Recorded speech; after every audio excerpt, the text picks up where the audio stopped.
देख रहे हैं NIU news India update. Uttarakhand को सीरम इंस्टीट्यूट की कोविशील्ड वैक्सीन की पहली खेप यानी कि लगभग 1,13,000 वैक्सीन के टीके आज उत्तराखंड पहुंच गए हैं। वैक्सीन के 2 डोज के हिसाब से 50,000 हेल्थ वर्कर्स को टीके लगाए जाएंगे। पहली वैक्सीन लगाने के 28 दिन के भीतर ही दूसरी डोज दी जाएगी। गौरतलब है कि देश भर में 16 जनवरी से कोरोना वैक्सीन के टीके लगाए जाने हैं। ऐसे में सबसे पहले हेल्थ वर्करों को कोरोना वैक्सीन की डोज दी जाएगी और उसके बाद सिक्योरिटी फोर्सेस में वैक्सीन की डोज लगाई जाएगी। उत्तराखंड में राजधानी देहरादून को वैक्सीन का स्टेट सेंटर बनाया गया है, तो वहीं अल्मोड़ा व पौड़ी को सब सेंटर बनाया गया है, जहां कोल्ड स्टोरेज में वैक्सीन को सुरक्षित रखा जाएगा। आपको बता दें कि उत्तराखंड में कोरोना का ड्राई रन सफल रहा था, मगर अब असल परीक्षा की घड़ी है। देखना होगा कि प्रशासनिक इकाई किस सूझबूझ के साथ वैक्सीनेशन के कार्य को सफलतापूर्वक अंजाम दे पाती है। न्यूज इंडिया अपडेट के लिए उत्तराखंड से मोनू राजपूत की रिपोर्ट। सिरिंजेस भी प्राप्त हुई है ताकि हम लोग इस वैक्सीनेशन का पूरे प्रोसेस को करा सके।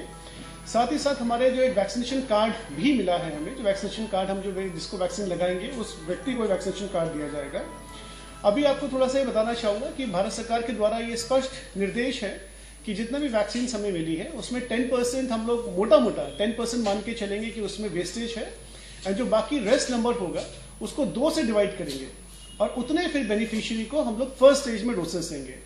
उदाहरण के तौर पे यदि हमें 1 लाख वैक्सीन मिली हो तो हम लोग करीब 10% वेस्टेज निकाल के 90,000 वैक्सीन हमारे पास बचेंगी। हाँ जी, तो हम अगर 2 को देंगे तो इसका मतलब फर्स्ट फेज में यानी कि हमारा जो 16 तारीख से वैक्सीनेशन प्रोग्राम स्टार्ट हो रहा है वो 45,000 लोगों के लिए स्टार्ट होगा। अभी तो 45,000 तो मैं एग्जाम्पल के तौर पर बता रहा हूँ। हमारा जो इसके हिसाब से फिगर है करीब 50,000 के आसपास आएगा जो हमारा वैक्सीनेशन प्रारंभ होगा।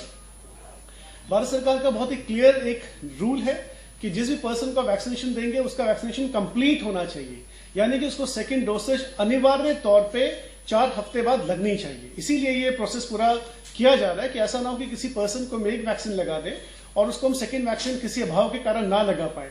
कई और विकसित देशों में इस तरह की समस्या उभरी है जो हमें बताया गया कि उन्होंने जितनी वैक्सीन थी सभी में डिस्ट्रीब्यूट कर दी एंड सेकेंड वैक्सीनेशन में फिर इश्यूज हुए 4 हफ्ते बाद।